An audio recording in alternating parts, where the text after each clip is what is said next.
Planet Mission Part 1 by David Claiborne, as read by the author. New chapters every Monday.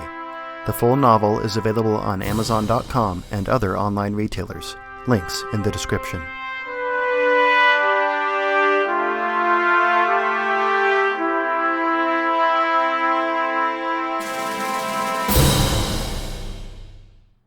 Chapter 17. Animals Don't Smile.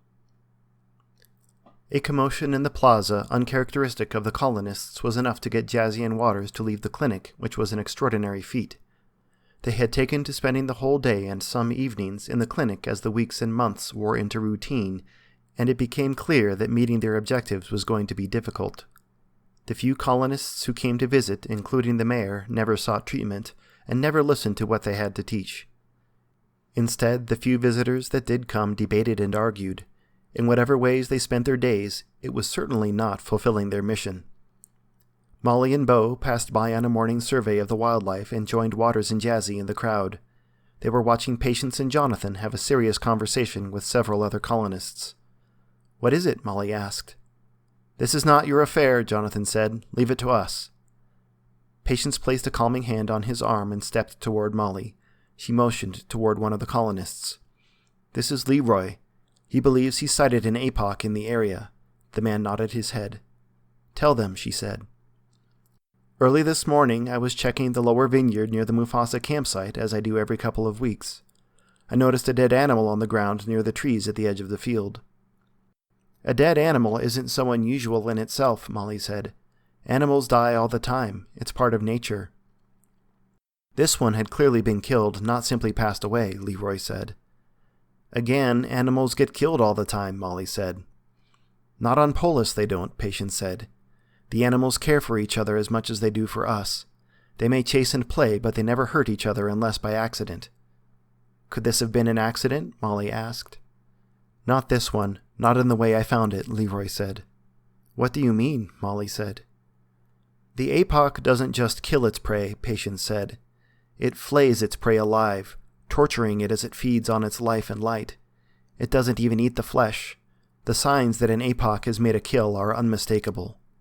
Jazzy blanched at the description. Patience continued. "But even so, tell us why you are sure it was an APOC's kill." "I have never seen one before, but it matched all the descriptions. The poor Sciurus had the skin torn from its chest and stomach.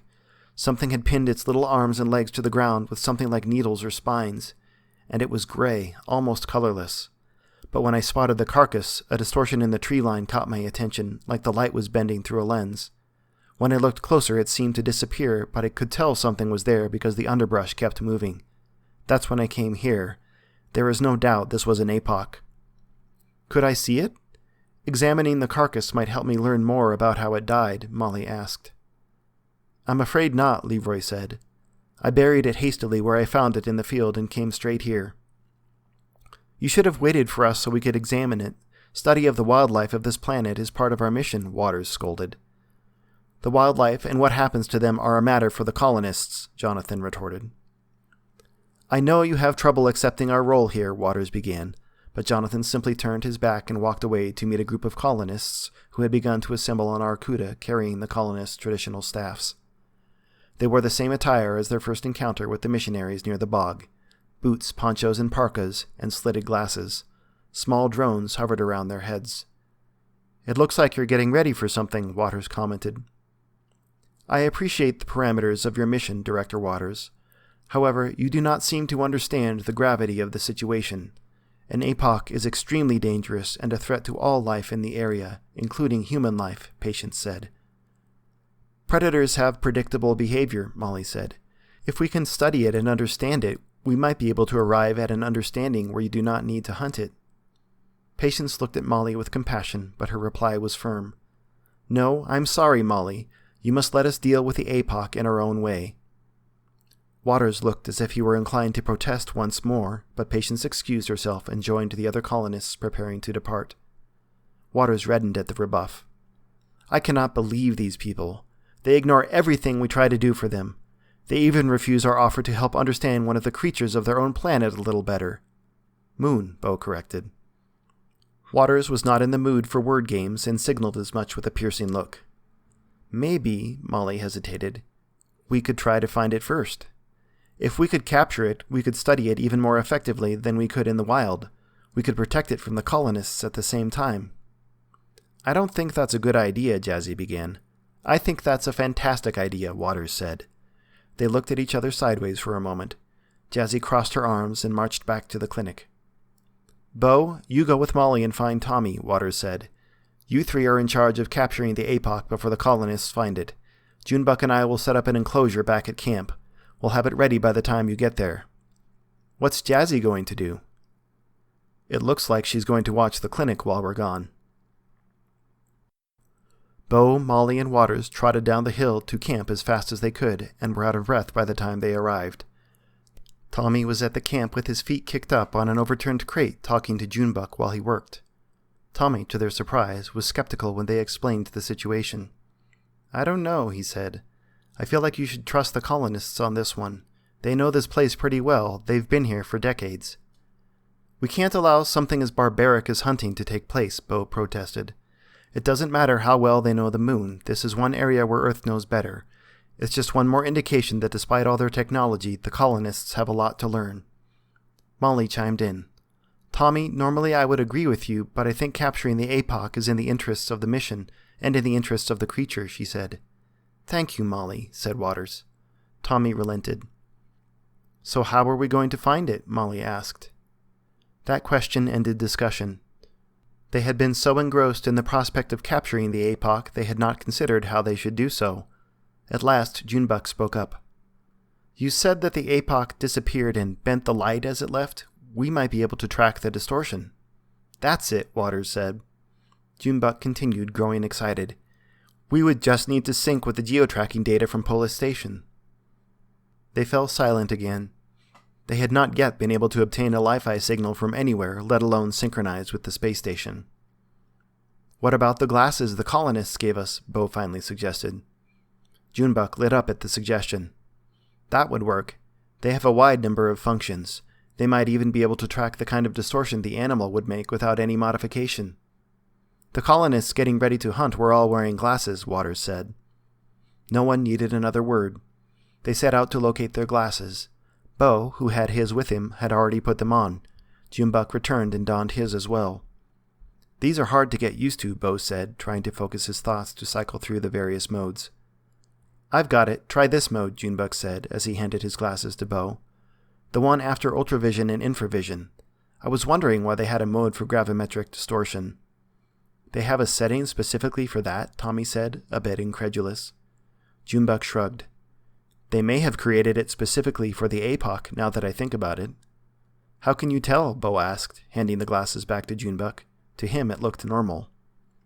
Well, I can't, Junebuck admitted, but the name suggests it. It's worth trying, Waters said. We need to hurry. The colonists have probably already set out.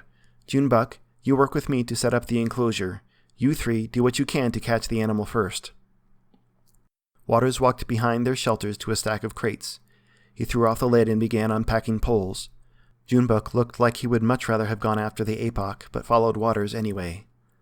As the trio of Molly, Bo, and Tommy were about to set out to find the APOC, Bo posed an important question. Even if we do find an APOC, how are we supposed to catch it, let alone contain one? He asked. I have these, Molly said. She shuffled through her equipment and produced 3 pipes held together with wire.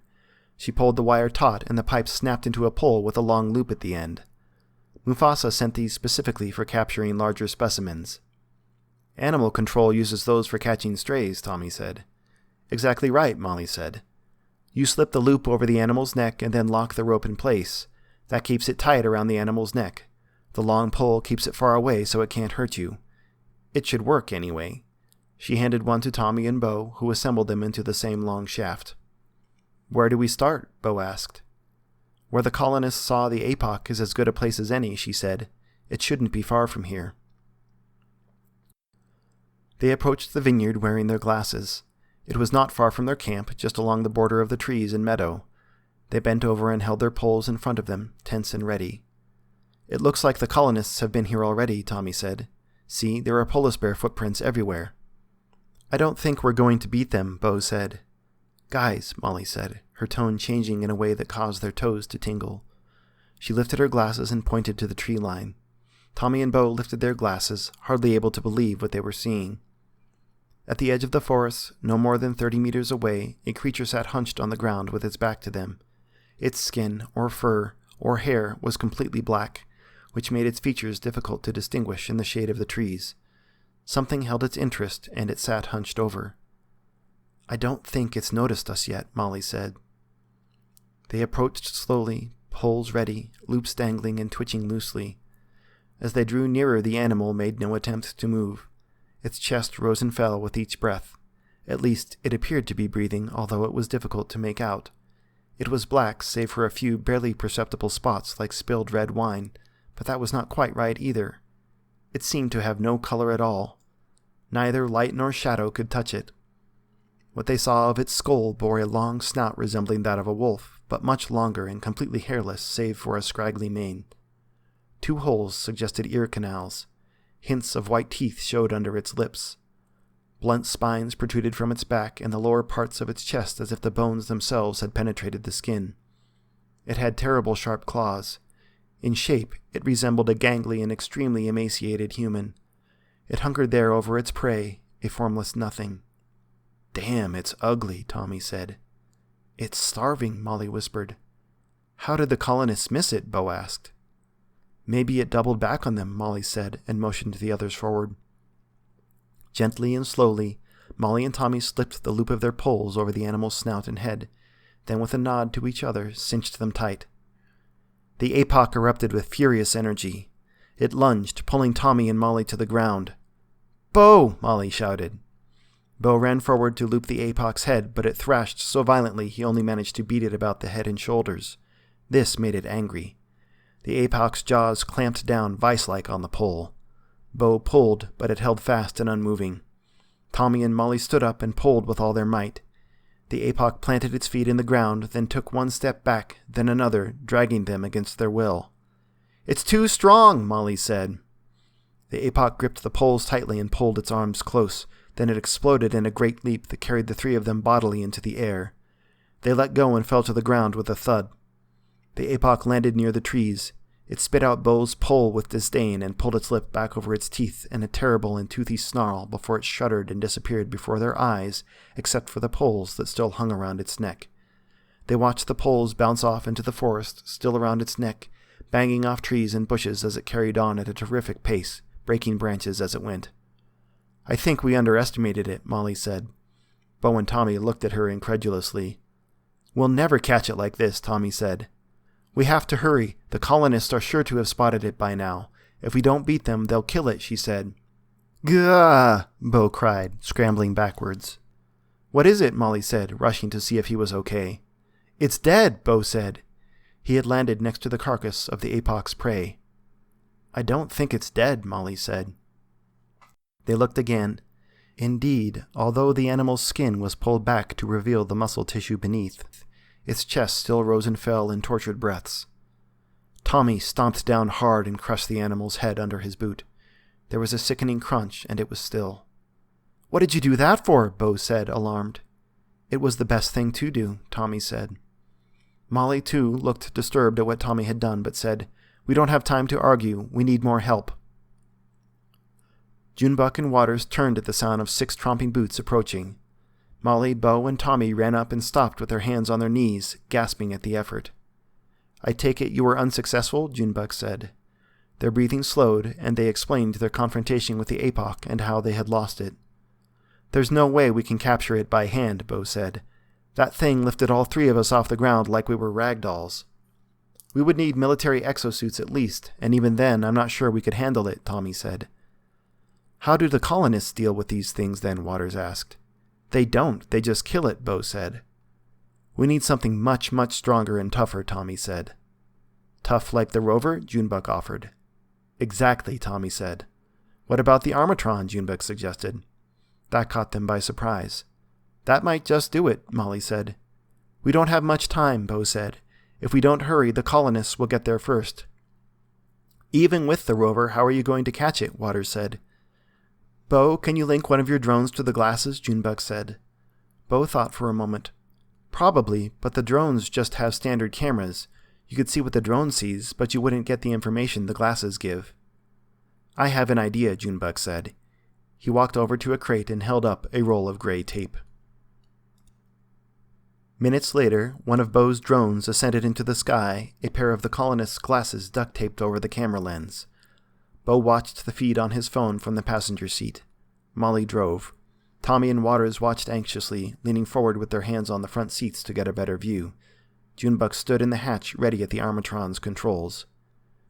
"There it is," Bo said.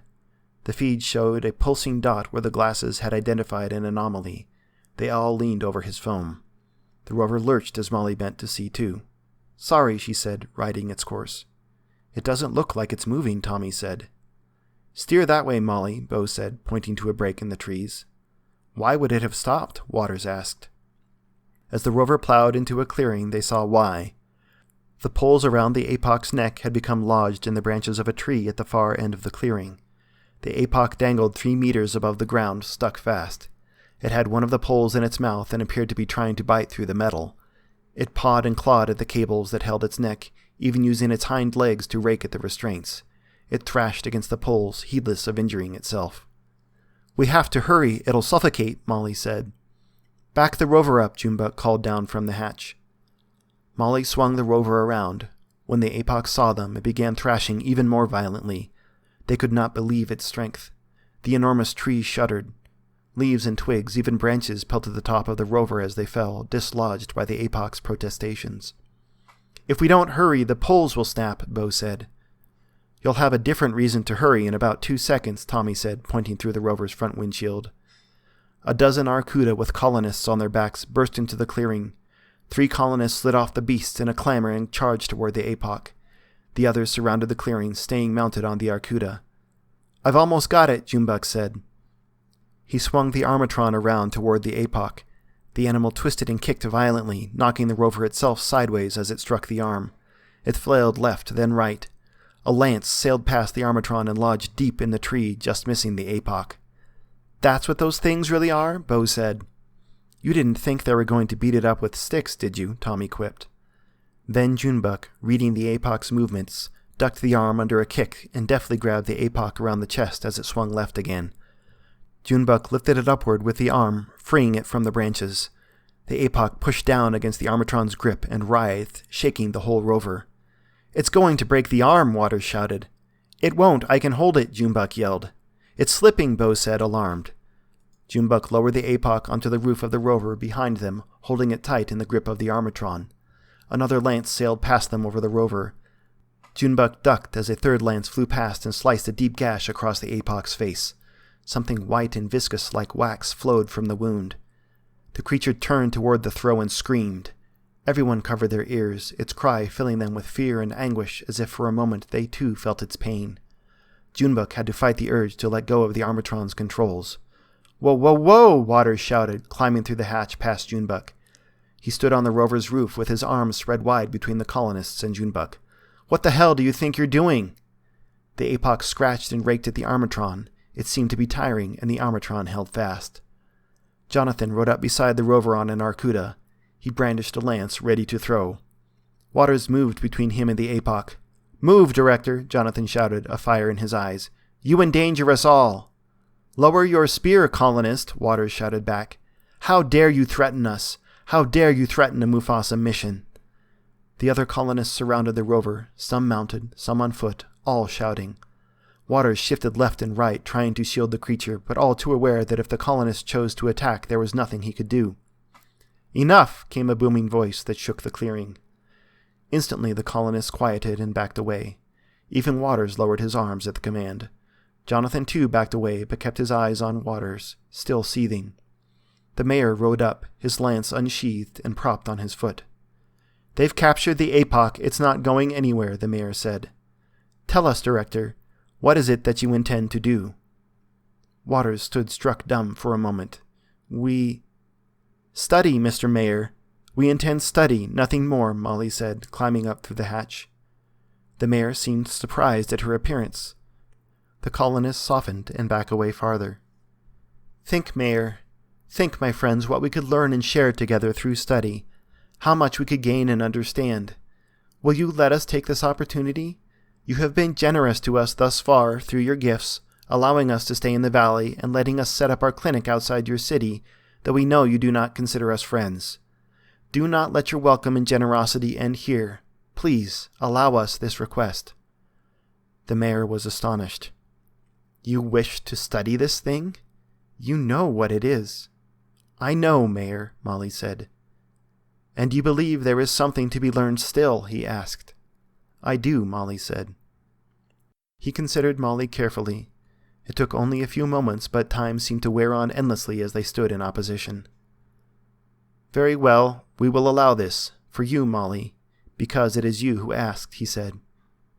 Waters and Molly sighed with relief. Molly muttered her thanks and turned to climb back into the rover. Bo stood up to help Molly back inside, and the APOC locked eyes with him. It ceased its struggles, seemed to relax, and sat down, still secure in the armatron. It folded its front arms across the metal and let its head come to rest, still staring at Bo. Waters climbed back into the rover.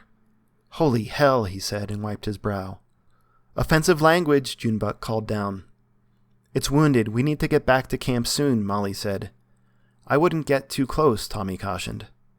"I don't think you need to worry about that from anyone," Bo said, and plopped down on one of the benches. "I think it likes you," Junebug said. "That's not funny," Bo replied. The missionaries arrived at camp with an escort of colonists, and within a few minutes of arriving, together they finished securing the enclosure. "Go ahead, Junebug," Waters said. Then he turned to the others. "As soon as he releases it, lock the door." Junebug maneuvered the APOC through the enclosure door, dropped it, and quickly withdrew the armatron. The missionaries practically fell over each other trying to get the door closed. Waters swiped his phone over the panel, and with a click it locked. Despite their caution, the APOC rested calmly inside the enclosure and stared at the missionaries. "Are you sure this can hold it?" Bo asked, testing that the door was really closed. "It should. The documentation says it's rated for any weather on Earth," Waters answered. "If it can withstand a hurricane, it should withstand an animal." "This is like nothing from Earth, though," Tommy said, who had collected his rifle and held it with the butt pressed into his shoulder, muzzle down, safe but ready to use at a moment's notice. "Did it just smile?" Bo asked. "Don't be silly, Bo," Waters said. "Animals don't smile."